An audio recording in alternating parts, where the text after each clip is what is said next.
Die Hemel vertel van God zeer die heinsplaats als rang.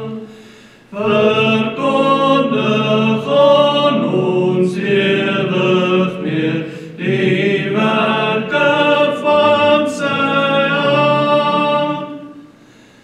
Dag aan dag word het uitgespreid, sy lof, sy grote eer.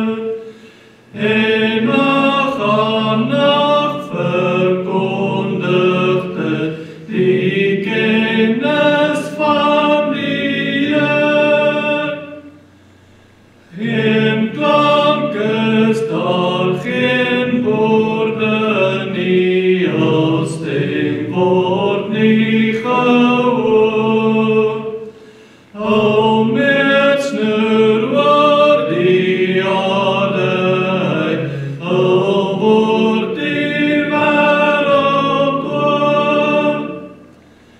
Verson is daar het ingestel, soos heiligdom opreg, wat uit sy kamer kom en loop, soos 'n held op sy weg. Sy opgang van die hemel uit, sy maan is ewig op, en niks is ooit verborge vir die hitte van die son. Die wet van die